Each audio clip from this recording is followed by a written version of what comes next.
Bagaimana kabar saudara hari ini? Luar biasa. Saudaraku, saya hari ini akan masuk pada bagian yang terakhir ya dari seri firman Tuhan di bulan Oktober ini. Saya melihat saudaraku, saya percaya kita semua ini familiar ya dengan istilah tanah perjanjian.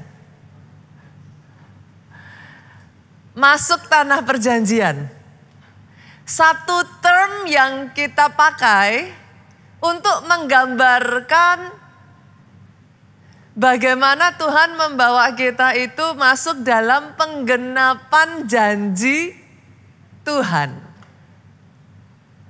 Hanya saja saudaraku, saya merasa tidak terlalu banyak orang yang benar-benar ngerti sebenarnya seperti apa toh itu tanah perjanjian gitu. Firman hari ini saya mau bawa saudara untuk uncover rahasia tanah perjanjian. Sehingga sama seperti Tuhan menggenapi janjinya membawa bangsa Israel itu into the journey. Masuk di dalam perjalanan penggenapan janji Tuhan. Hal yang sama terjadi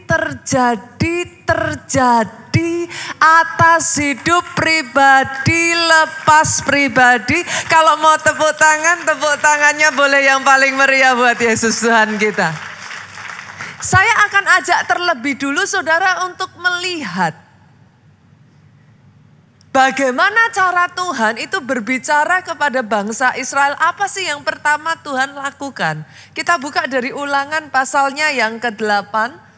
Kita baca dulu dari ayatnya yang ke-7 sampai ayatnya yang ke-10.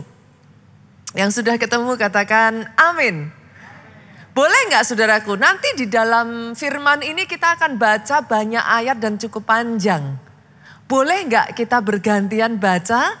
Supaya senggol kiri kanan tetap bangun. Terus bangun sampai akhir saudaraku. Oke ya, saya akan bacakan ayat 7 buat saudara, nanti kita bergantian. Sebab Tuhan Allahmu membawa engkau masuk ke dalam negeri yang baik.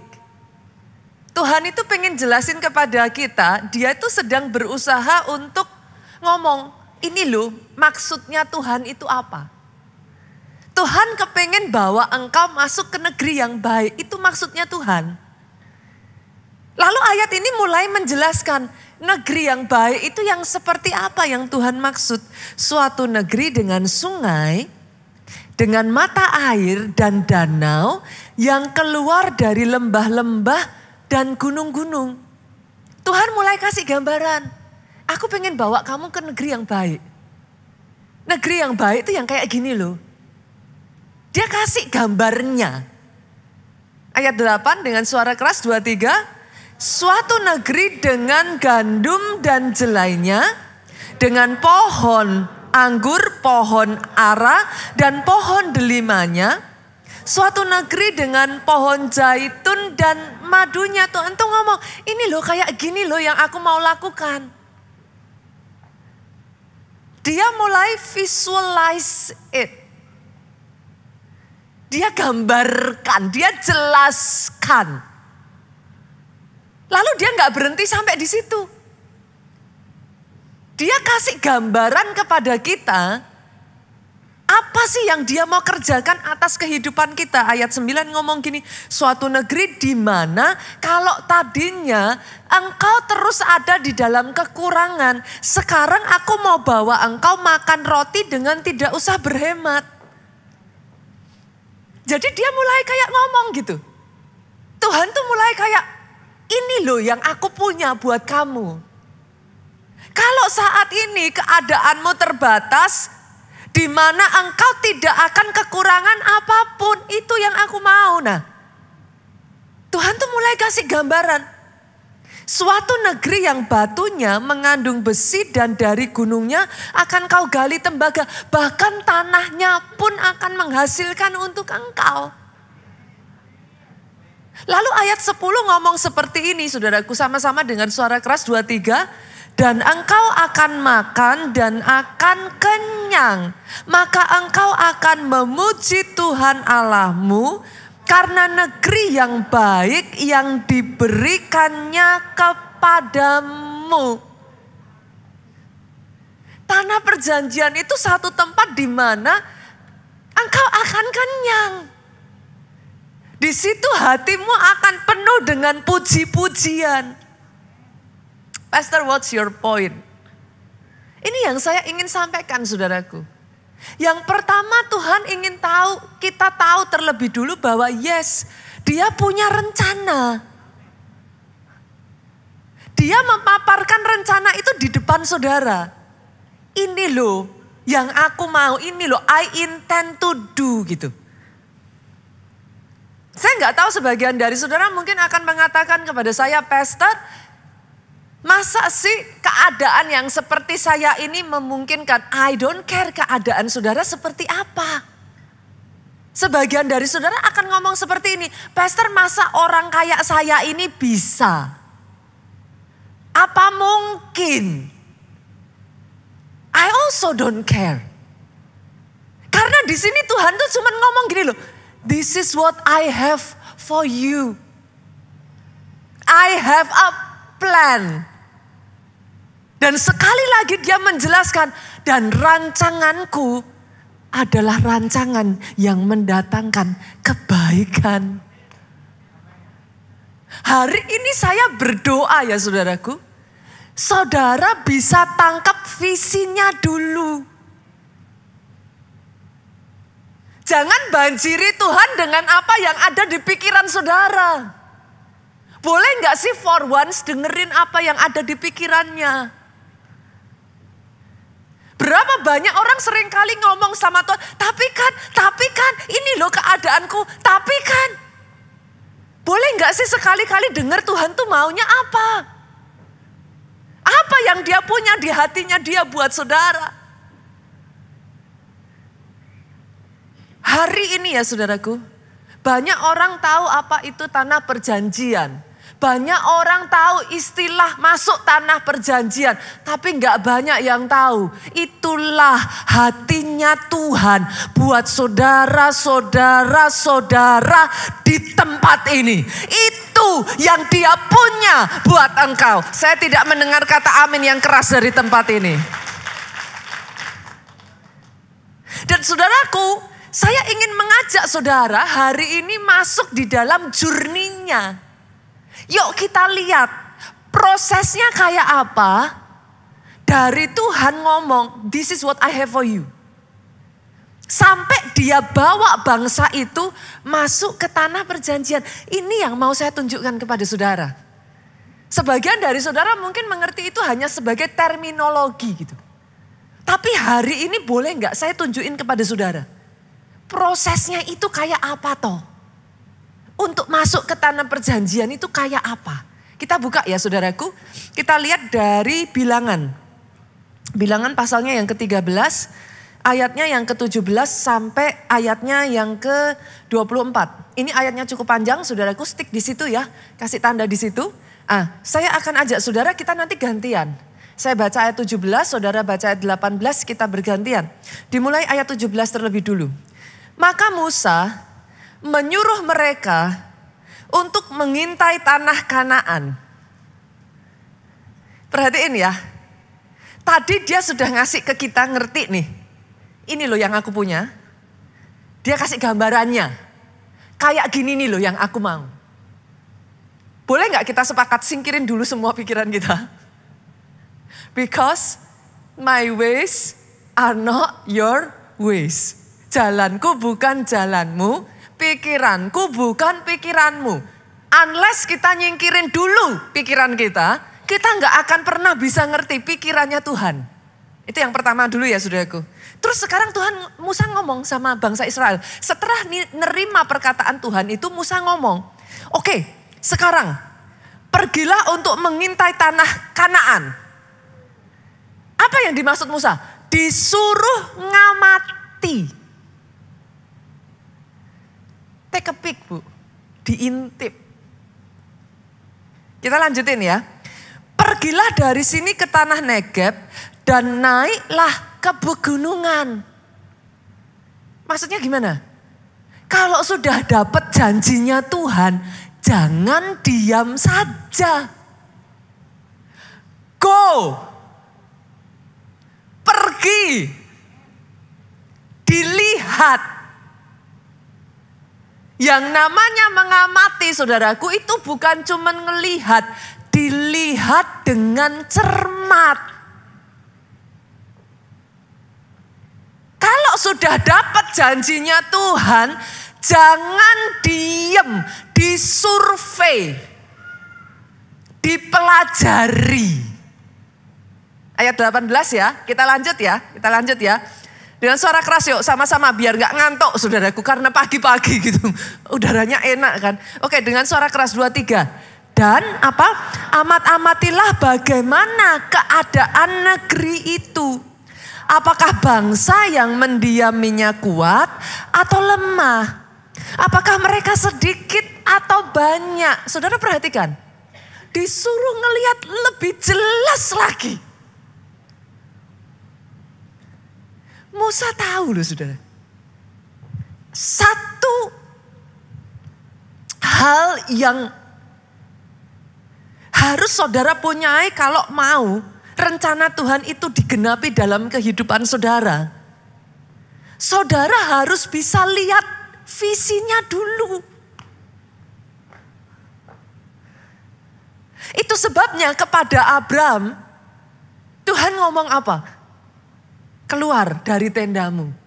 Karena banyaknya kita tuh masih di dalam tenda kita sendiri. Kita nyaman dengan ini loh. Ini pikiranku loh, ini loh yang aku tahu baik. Tuhan harus tarik Abram keluar dari tendanya. Lihat. You have to be able to visualize it. Karena sama-sama ya saudara, pernah nggak ngomongan sama seseorang, sama-sama ngomong tentang suatu hal, tapi ternyata setelah ngomong lebih jauh, yang dimaksudkan bisa beda. Ini orang-orang kontraktor tahu yang saya katakan. Sangat gampang memahami itu. Owner bisa ngomong gini, oke, aku mau dibangunkan begini. Kenapa butuh dibuatkan blueprintnya? Kenapa butuh dibuatkan 3D-nya? Karena setelah dibuat 3D, oh bukan itu. Lah kemarin bilangnya gitu, bukan. Saudara ngerti maksud saya? Tuhan mau, saudara tuh harus bisa lihat dulu. Tuhan ngomong sama Abram, tuh coba hitung pasir di pantai. Abram ngitung tuh. Sekarang lihat ke atas, hitung bintang. Kalau engkau bisa menghitungnya. Setelah itu dia ngomong apa? Sebanyak itu nantinya keturunanmu. Tuhan akan selalu gitu. Itu loh mauku. That is what I intend to do. Tuhan ngajarkan saudaraku, ketika engkau sudah punya janjinya, jangan berhenti sampai di situ. Lihat lebih cermat, amati, pelajari, survei. Masih belum selesai saudaraku, ayat 19 ngomong gini, bagaimana negeri yang didiaminya? Apakah baik atau buruk? Bagaimana kota-kota yang didiami. Saudara bisa memperhatikan gak? Sedetail itu Tuhan. Apakah mereka diam di tempat-tempat terbuka atau di tempat-tempat berkubu? Ayat 20 ngomong, dan bagaimana tanah itu? Dia very detail. Bagaimana? Jangan dapat janji Tuhan, yes, amin. Habis itu, ya nggak tahu. No, pelajari. Bagaimana keadaan tanah itu? Apakah gemuk atau kurus? Apakah ada di sana pohon-pohonan atau tidak? Tabahkan hatimu. Nah, sampai-sampai Musa tuh ngomong, bawalah sedikit dari hasil negeri itu. Waktu itu ialah musim hulu hasil anggur. Kenapa saudara? Karena buat Musa kamu 12 diutus, kamu ngeliat. Tapi sisa yang tinggal nggak lihat. Bawa contohnya, bawa sampelnya. Kalau saudara mau bangun rumah, sama. Ditulis tuh di situ. Nanti lantainya adalah granit tile. Sampai saudara lihat sampelnya, saudara nggak ngerti kayak apa sih. Tuhan juga sama, bawa sampelnya. Lihat kayak apa loh kualitasnya. Itu loh yang aku punya buat kamu. Sama saudaraku. Apa yang Tuhan mau katakan di sini? Belajar yang pertama untuk melihat visinya lebih dulu. Lihat visinya lebih dulu. Pastor, what do you mean? Kadangkala ya saudaraku, kita tahu Tuhan punya rencana untuk membawa keluarga kita menjadi keluarga yang bahagia. Tapi kadang cuma berhenti sampai di situ doang. Boleh nggak kali ini ditambah yuk? Ngeliat yuk contoh keluarga bahagia itu kayak apa sih? Detail yuk. Sebuah keluarga yang bahagia itu interaksi antara suami istri itu kayak apa sih? Bagaimana orang tua itu berkomunikasi dengan anaknya? Detail. Dilihat, lihat dan cermat. Oh kayak gitu. Oh keluarga bahagia tuh coba suami kalau ngomong sama istri teriak-teriak, bentak-bentak. Atau kayak apa? Kok keluarga bisa bahagia? Suaminya sering nyuekin istrinya atau suka dikit-dikit gandeng istrinya. Perhatikan saudaraku. Tapi setelah itu ayat 21 gak berhenti. Ayat 21 ngomong gini.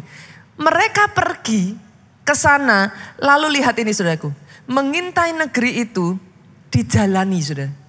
Mulai dari padang gurun Sin sampai ke Rehob. Ujung ke ujung. Ke jalan yang menuju Hamat dilihat. Mereka berjalan melalui tanah Negeb sampai ke Hebron. Di sana ada Ahiman, Sesai, Talmai, keturunan Enak. Hebron didirikan 7 tahun lebih dahulu dari Soan di Mesir. Dilihat. Dijalani. Ujung ke ujungnya kayak apa. Dan ternyata ketika mereka ada di sana, satu fenomena yang mereka tidak temukan di tempat lain ada di tanah perjanjian. Ayat 23 ngomong gini saudaraku. Ketika mereka sampai ke lembah Eskol, dipotong merekalah di sana satu cabang dengan setandan buah anggurnya. Setandan ya saudaraku, setandan. Kita tahu dong arti setandan saudara. Oke. Tapi lucunya ayat ini ngomong gini. Lalu berdualah mereka menggandarnya. Loh emangnya setandan buah anggur itu seberapa tuh saudaraku? Kok bisa berdua mereka menggandarnya? Juga mereka membawa buah delima, buah anggur. Ini saya sengaja saudara bawa di sini. Setandan buah anggur tuh segini nih loh saudara. Ini boleh kamera di zoom ke sini? Setandan buah anggur tuh cuman segini nih loh saudaraku. Nih. Ting. Terus ngapain dibawa 2 orang? Saya yang begini aja perempuan 1 tangan aja cukup. Saudara tahu nggak? Nih, setandan buah anggur di sana itu kayak gini loh. Boleh dikeluarin fotonya? Saya tuh berusaha cari saudara, kenapa kok harus digandar? Dan seperti apa toh yang namanya menggandar itu kayak apa? Boleh dimunculkan multimedia tolong? Nah, gambarannya tuh kayak gini saudaraku. Ini kartun ya, jadi saudara agak susah ya gambarinnya ya. Boleh dimunculkan lagi gambar berikutnya? Agak cepat yuk multimedia. Nah, setandannya tuh segitu saudara. Pastor, apa maksudnya? Tanah perjanjian itu berbicara tentang Tuhan mau bawa engkau ke dimensi yang jauh lebih besar. Sama-sama setandan di keadaanmu yang sekarang. Sama-sama setandannya yang Tuhan rencanakan buat engkau jauh lebih besar. Aminnya yang paling keras. Kalau mau tepuk tangannya yang paling meriah buat Yesus Tuhan kita. Ini yang Tuhan mau kerjakan atas hidupmu. Akan tiba waktunya di mana apa yang engkau anggap besar saat ini, it will be so tiny. Akan tiba waktunya engkau melihat ke belakang. Engkau takjub atas apa yang Tuhan punya, yang Dia kerjakan atas hidupmu. Rancangan yang mendatangkan kebaikan. Oh aminnya sekali lagi boleh yang paling keras. Ini yang actually saya kerjakan ketika saya ada di Nigeria, Bapak Ibu. Sebagian dari saudara akan terus ngomong sama saya, Pastor Nigeria terus, sampai saya tuh dijuluki saudaraku. Netizen ada yang ngomong, si paling Nigeria gitu saudaraku. Yang sekarang suka ada ngomong ininya ya, si paling Nigeria. But I don't mind, it's okay gitu. Tapi hari ini, kalau biasanya saya hanya cerita ya saudaraku. Tapi hari ini saya ingin menunjukkan kepada saudara, what happened? Proses apa yang terjadi? Selama ini saya melihat, yang saya lihat besar, segini ini besar saudara. Saya rasa sebagian dari saudara setuju dengan saya bahwa tempat ibadah seperti ini sudah cukup besar. Sekarang saya ngelihat PIK, boleh dimunculkan gak gambar-gambarnya? Saya lihat PIK, berapa banyak dari saudara yang sudah pernah ke gereja, gedung gereja kita di PIK dan saudara berkata itu pun sudah cukup besar. Sepakat ya dengan saya ya? Ternyata saudara dan saya sama. Saya berpikir itu besar. Sampai saya tiba di tanah Nigeria. Tadi kan bicaranya tanah Kanaan ya. Sampai saya tiba di Nigeria. Nah sekarang setelah saya sampai di sana, yang saya lihat macam begini. Boleh dimunculkan lagi multimedia? Seperti apa yang ada di Nigeria? Multimedia boleh tolong bantu saya agak cepat? Yuk. Come on. Gambar-gambarnya saya tahu kemarin sudah diberikan ya. Boleh bisa cepat? Bisa dibantu? Gambar-gambarnya sudah oke. Nggak bisa muncul. Coba ditanyakan, kemarin saya sudah minta kepada Novia. Coba ditanyakan. Karena butuh buat saya untuk saya bisa menggambarkan kepada saudara. Supaya saudara bisa ngerti kayak apa gitu. Ketika saya sampai di sana, saudaraku, saya melihat jutaan orang berkumpul menjadi satu. Dan tiba-tiba otak saya error, saudaraku. Saya pikir ini besar. Saya pikir PIK sudah besar. Ketika saya lihat di sana, saya balik ke sini, ini kecil. Saudara nangkep yang saya maksudkan? Saya berdoa ya saudaraku, gambaran yang ada di benakmu itu dirusak sama Tuhan. Apa yang saat ini kau anggap besar, sama seperti di otak saya, biarlah itu error. Tuhan gantikan dengan apa yang besar. Kalau saat ini hanya segitu yang kau bisa lihat, saya berdoa digantikan dengan yang lebih besar. Because what you see is what you get.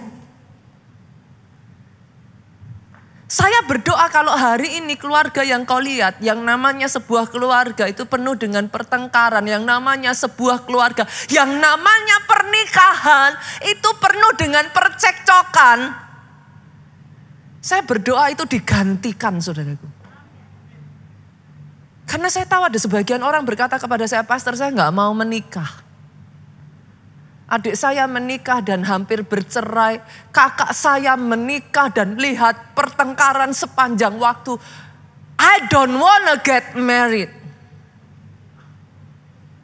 Tapi hari ini saya berdoa, gambaran itu digantikan di dalam benakmu. Itu harus dilepas. Yes, pernikahan bisa jadi yang bahagia. Yes, dalam pernikahan, ada sukacita surgawi. Dan ketika saya datang lagi ke sana, saudaraku, tadinya saya nggak sadar. Saya mulai ngeliat, yang saya pikir gedung besar, kapasitas tempat duduk di sini ini kira-kira 1.000. Di PIK itu kira-kira 2.000. 2.000 lebih lah, 2.000. Saya ngeliat dong kapasitas 10.000 di sana. Saudara pikir saya sudah anggap itu besar belum? Sudah dong. Yang saya lihat 2.000. 10.000 menurut saya besar. Ternyata itu ruang doa. Habis kan saudaraku. Lah terus saya jadi mikir, loh ini siapa yang salah ya? Selama ini saya berpikir ruang doa itu cukup ukuran 3x3. Ini 10.000. Dan saya tanya, ini apa? Nah, oke. Ini gambarannya muncul ya saudaraku. Saudara penasaran gak kenapa mereka berbaju sama? In case saudara berpikir ini adalah jemaatnya, kok bisa kembar? Ini choir. Kalau saudara berpikir yang namanya choir baris cantik di ujung bareng 10-20 orang, choirnya 10.000. Sekarang saudara bisa ngerti gak apa yang terjadi pada otak saya? Otak saya error. Semua gambaran-gambaran saya dirusak sama Tuhan. Apa yang tadinya kau anggap besar, sekarang kau anggap itu kecil. Saya mulai keliling-keliling karena saking penasaran dong saudaraku. Akhirnya saya minta diajak gitu. Yuk keliling yuk. Sepanjang saya keliling saya tanya. Ini tanah punya siapa? Punya gereja. Jalan lagi. Ini tanah punya siapa? Punya gereja. Saudara, menurut saudara loh, gereja yang besarnya 1 hektar aja udah besar belum saudara? Besar ya? 2 hektar? Wah. Saudara akan ngomong, wah. Nah ini saya keliling-keliling lah. Kok sepanjang saya keliling kok tanah gereja semua? Saya tanya dong. Loh memangnya tanahnya berapa besar? Saya dijawab, waduh, kami sudah berhenti menghitung saking banyaknya. Sampai pada batasan tertentu mereka bilang, we stop counting. Karena sekarang kami juga sudah nggak tahu seberapa besar. Saya cecer sampai akhirnya keluarlah angka itu 55.000 hektar. Saudara yang ada di pertanahan, saudara tahu yang saya katakan. Itu kapasitas sebesar 1 kota, saudaraku. Nah, error lagi nih di sini, saudaraku.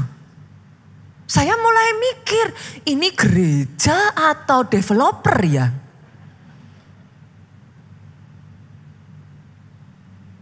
Dari situlah saudaraku, Pak Jo melakukan ayat tadi. Dia berdoa, Tuhan, kalau kau bisa lakukan di Nigeria, apa susahnya di Indonesia? Lihat saudaraku, dari tempat ini Tuhan akan mulai taruh di hatimu. Tiap orang akan berbeda-beda, saya nggak tahu apa yang Tuhan taruh di hatimu. Tapi ketika engkau mulai belajar melihat, Tuhanmu itu Tuhan yang besar. Dia akan bangkitkan api dalam dirimu untuk berani melihat yang besar. Dan setelah itu jangan diam. Pak Jo ya saudara, setelah ngelihat ini, Pak Jo pulang, Pak Jo doa. Tuhan, aku juga anakmu. Masa di Nigeria bisa, di Indonesia nggak bisa? Dari hari ke hari didoakan. Tuhan, kalau keluarga yang lain itu bisa bahagia, keluargaku juga bisa loh bahagia. Kalau orang lain Tuhan berikan karir, Tuhan berikan pekerjaan yang baik, aku juga bisa loh terima yang sama. Tuhan, dimulai dari itu saudaraku melihat, didoakan, diperkatakan. Itu sebabnya saudara mendengar khotbah prophetic declaration. Diperkatakan, terjadi.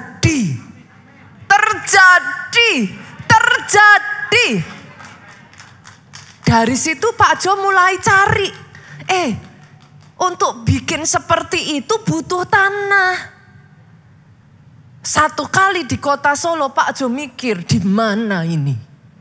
Di mana ini? Dibukalah sama dia peta.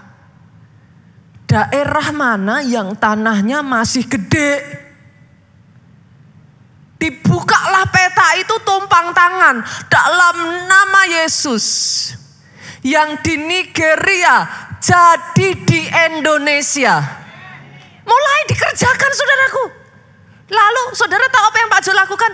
Jalan. Tadi persis sama. Dari Negeb, tanah Hebron, dijalani. Ada di sini yang punya impian punya rumah, tapi ngelihat brosur rumah aja gak berani. Terus sampai kapan mau punya rumah? Dulu saya seperti saudara. Setiap kali Pak Jo tuh paling suka lihat brosur, saudaraku. Terus saya tanya, sayang, namanya istri saudaraku, berharap saudara. Memangnya kita bisa beli ya? Pak Jo ngomong, loh bisa. Karena saya sudah cerdik, saya tanya lagi saudaraku. Loh bisanya ya bisa memang. Saya pikir saudaraku, memangnya ada uangnya. Memangnya butuh uang untuk ngelihat. Saya jadi tahu saudaraku. Saya merasa tertipu awalnya saudaraku. Tapi itulah yang dilakukan Pak Jo. Dia kelilingi dari satu ujung ke ujung yang lain. Dan saudara tahu apa yang terjadi? Boleh multimedia dimunculkan? Boleh multimedia dimunculkan? Inilah hasilnya saudaraku. Pusat kegerakan Roh Kudus Global yang ada di kota Solo. Yang saat ini masih kecil, besarnya baru 20 hektar saudaraku. Inilah yang terjadi sejauh mata memandang. Kalau dulu saya hanya bisa lihat itu di Nigeria. Saat ini dalam bentuk yang masih mininya. Itu sudah menjadi benih yang ada di Indonesia. Sejauh mata saudara bisa melihat semuanya sama seperti dulu. Satu hari saya bisa membayangkan saya akan berjalan di tanah ini dan orang akan bertanya, itu tanah punya siapa? Gereja. Perhatikan di sini saudaraku. Saudara bisa ngelihat. I hope you can see it. What you see is what you get. Tangkap dulu janjinya Tuhan. Apa? Janji Tuhan dalam hidupmu apa? Setelah itu lihat. Lihat. Lihat. Saudara di sini yang pengen cari pasangan hidup yang dari Tuhan, lihat. Loh lihat. Loh mau cari pasangan hidup dari Tuhan kok bergaul aja gak mau? Lah terus gimana? Lihat. Pasangan hidup yang ideal tuh kayak apa toh? Lihat. Oke, saudara boleh lihat pernikahan saya sama Pak Jo kayak apa? Atau mungkin ada pasangan yang mana yang saudara lihat ini kok pernikahannya kok kayaknya kok beda ya? Lihat. Mulai dilihat. Setelah itu doakan. Doakan. Doakan. Setelah itu jalani. Jangan hanya diam. gerak, kerjakan, selidiki, pelajari. Jangan sedikit-sedikit bilang, mana bisa, apa mungkin. Kayak Pak Jo tadi itu loh saudaraku. Apa bisa? Bisa, punya uangnya. Kan gak perlu uang buat lihat. Yang mengerti amennya yang paling keras. Saya berdoa hari ini, firman ini daging saudara. Saya berdoa ada orang di tempat ini yang bisa nangkep kebenaran firman ini. Dan sama seperti apa yang sudah Tuhan kerjakan atas gereja kita ini. Urapan mengalir dari atas ke bawah. Yang dia kerjakan di tempat ini. Dia kerjakan atas pribadi, lepas pribadi di tempat ini. Itu juga saudaraku yang Tuhan kerjakan dalam kehidupannya Petrus. In case ada di antara saudara yang ngomong gini, pastor, saya tuh sudah semalam-malaman menjala. Tapi nothing happen. Aku sudah berusaha, pastor. Bukannya lebih baik suamiku tambah gila. Saya sudah berdoa, pastor. Sampai saudaraku satu hari, Yesus masuk ke kapalnya Petrus. What does it mean? Perjalanan bersama Tuhanmu ya Pak, itu perjalanan covenant. Make a deal with your God. Banyak orang hanya ke gereja, banyak orang hanya sekedar ini. Make a deal with your God. Saya selalu mengatakan ini.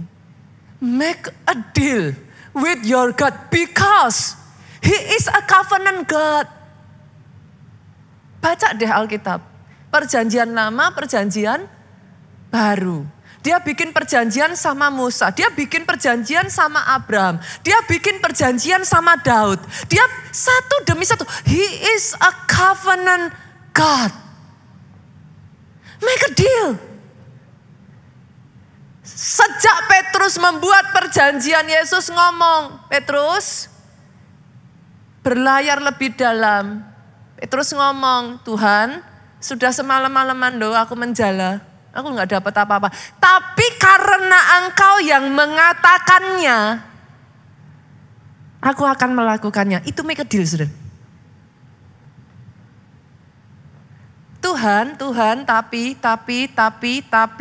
karena Engkau mengatakannya, aku jalan.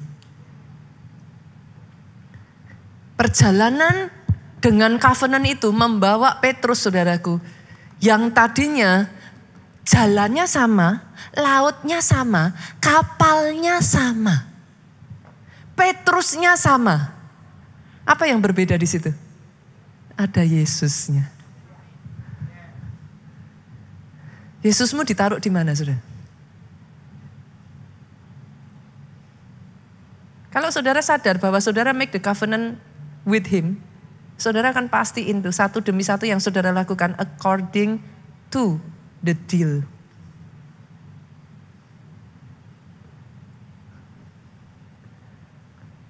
Tapi kalau saudara nggak sadar, itu Yesusnya ditinggal kok.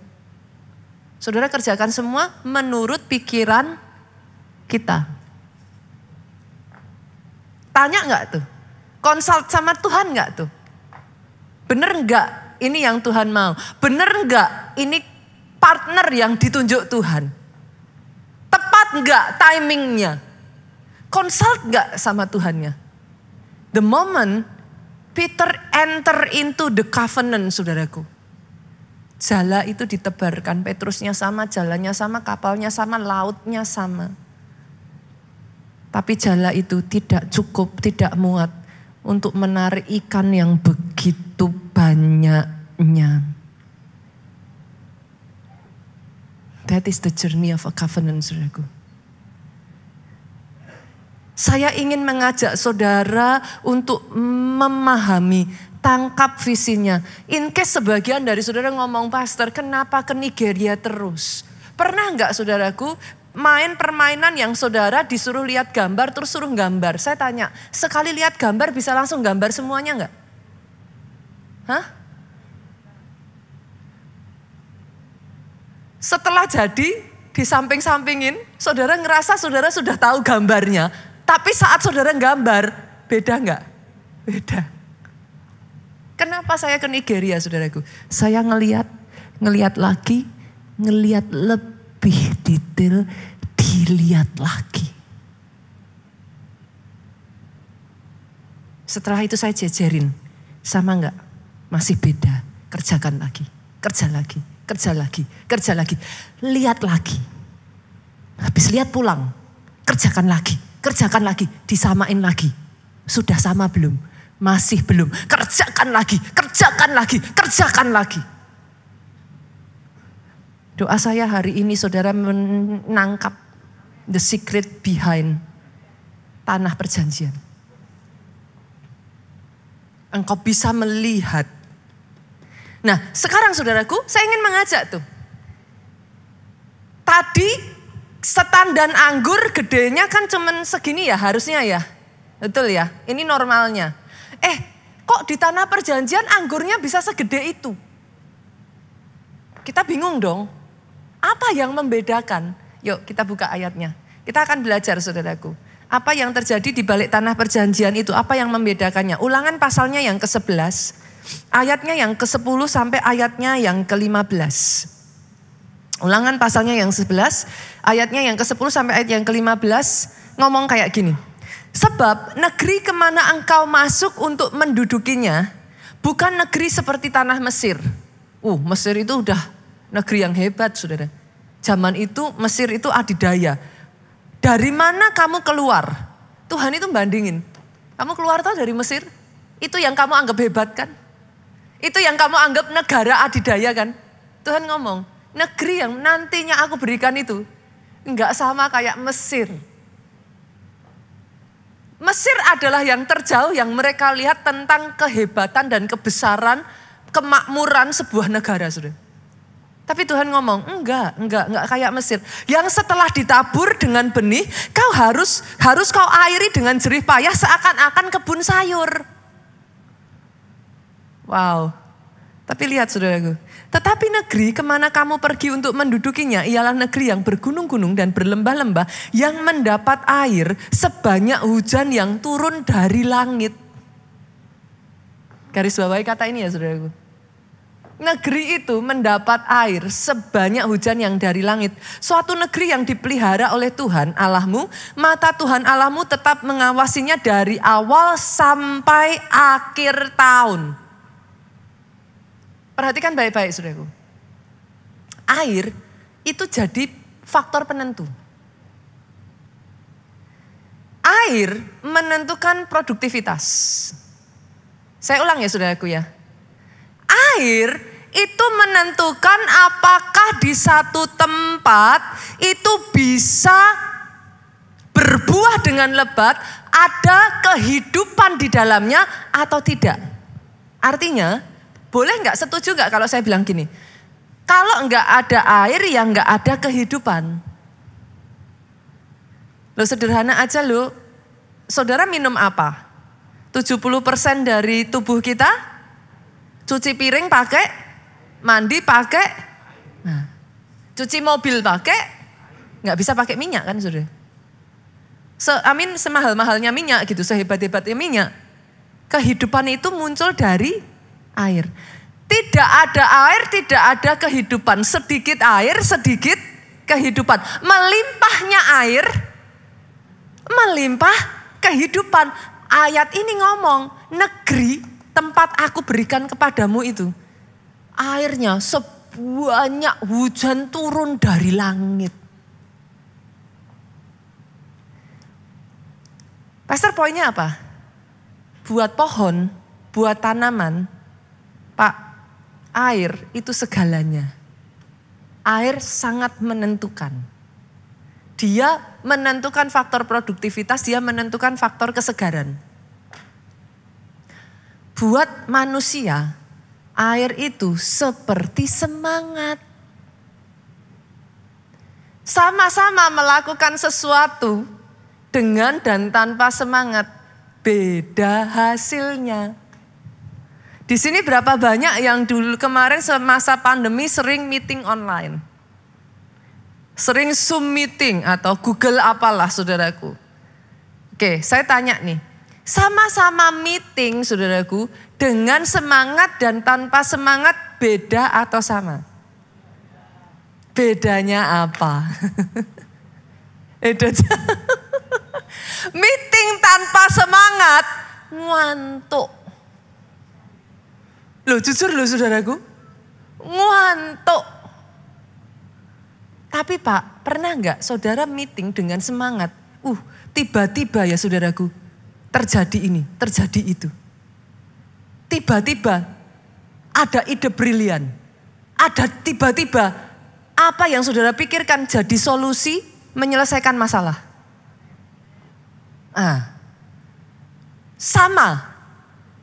Saudara kerja juga sama, belajar juga sama, pelayanan juga sama. Ada semangat, enggak ada semangat beda.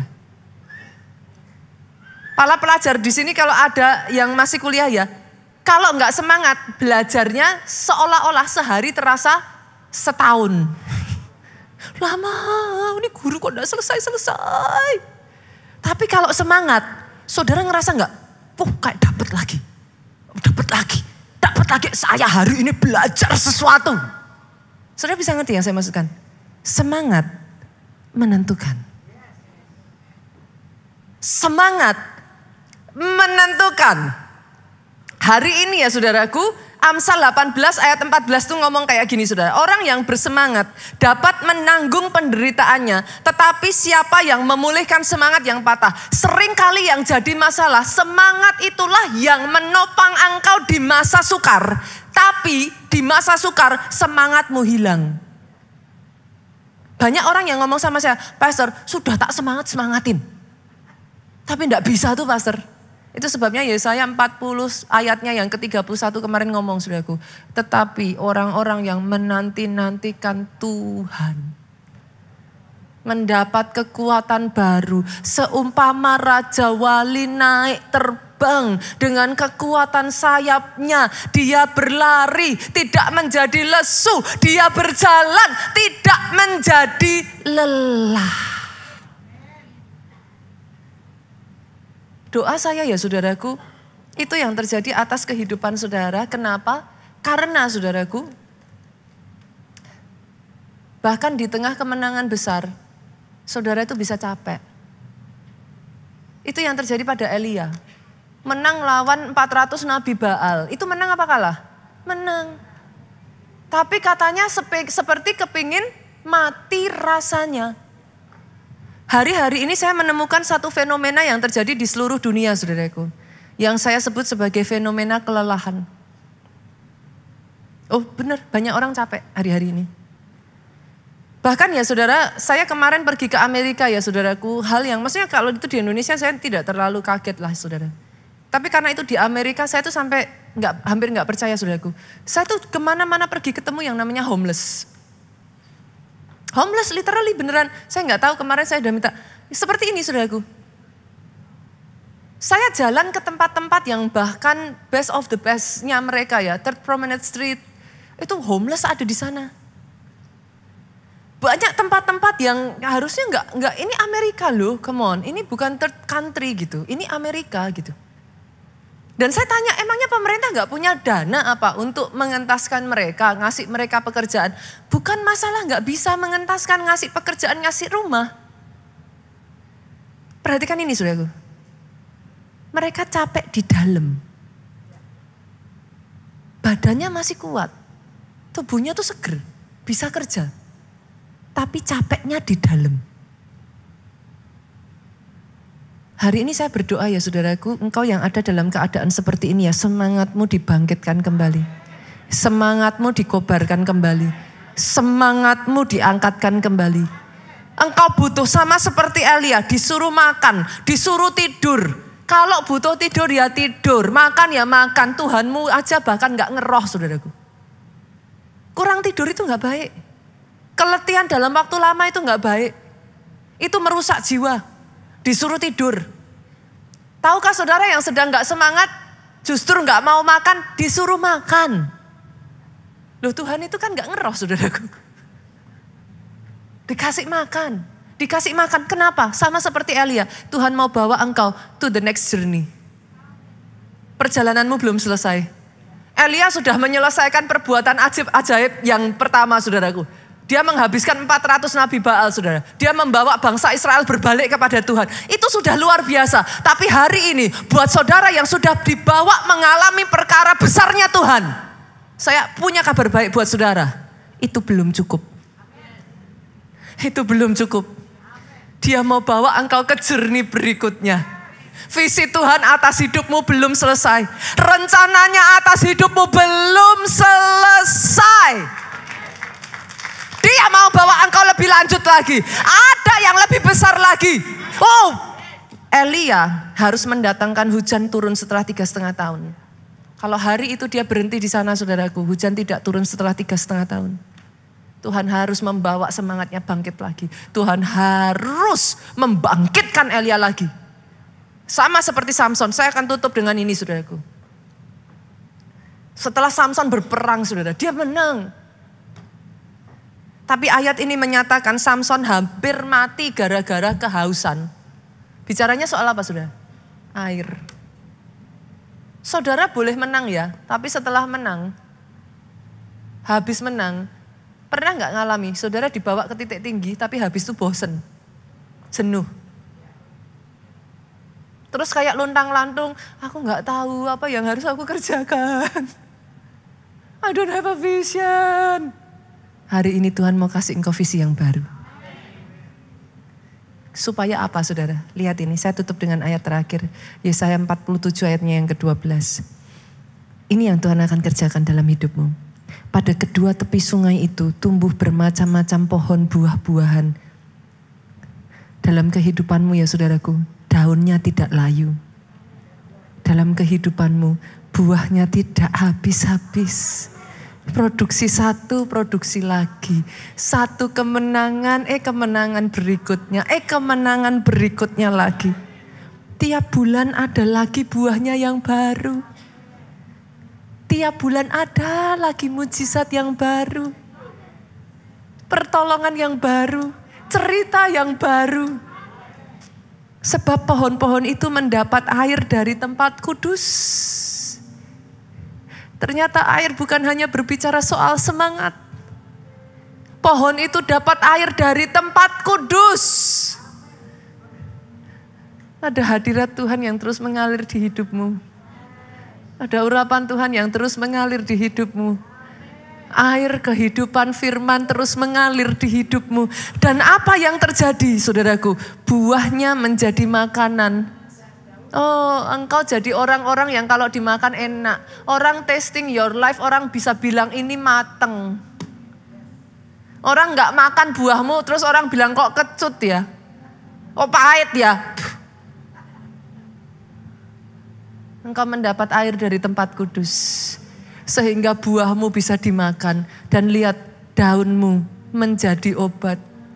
Kemana orang deket sama engkau ya saudara, perkataanmu jadi obat.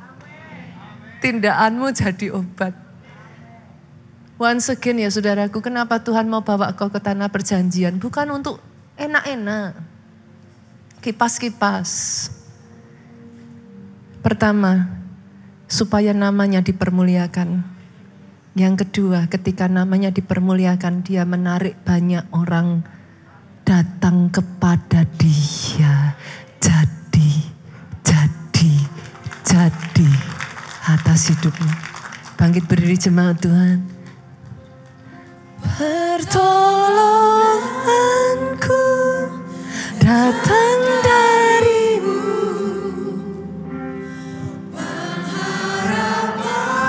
Engkau yang patah semangat hari-hari ini. Engkau yang tidak punya kekuatan lagi. Ku takkan gentar, sebab kau gunung batuku, kota benteng keselamatanku. Berapa banyak dari saudara yang hari ini engkau mau berkata, Tuhan bangkitkan aku kembali. Saudaraku, uniknya dari ayat ini ya saudaraku, ketika Samson kembali dibangkitkan, Ayat ini mengatakan His Spirit came again, He revive. Setelah dia minum air itu ya saudaraku, rohnya itu kembali. Dia revive itu revival, dia dibangkitkan lagi. Minum air hidup dari tempat kudus saudaraku. Tidak ada yang pernah bisa menggantikan itu. Tinggal dalam hadirat Tuhan, berendam dalam hadirat Tuhan. Isi dirimu dengan firman. Izinkan urapannya itu mengalir dalam hidupmu. Oh, sebab orang yang menanti-nantikan Tuhan mendapat kekuatan baru. Angkat kedua tanganmu jemaat Tuhan. Diberkatilah engkau oleh Tuhan. Amin. Sejak dari hari ini kekuatan itu mengalir. Yes. Kekuatan itu mengalir. Amin. Kekuatan itu mengalir. Amin. Kekuatan itu mengalir. Amin. Kekuatan itu mengalir atas hidupmu. Diberkati engkau oleh Tuhan. Diberkati keluargamu oleh Tuhan. Apa yang dikerjakan tanganmu dibuatnya berhasil. Sehat badanmu, baik jiwamu, kuat rohmu, panjang umurmu. Untuk menceritakan semua perbuatan ajaib yang dari Tuhan. Oh yes Lord. Pulang dari tempat ini bawa sukacita. Damai sejahtera Allah Bapa cinta kasih Yesus Kristus. Persekutuan dengan rohnya yang kudus sekarang sampai selama-lamanya. Engkau yang diurapi, engkau yang diberkati Tuhan. Katakan dengan suaramu yang paling keras. Amin.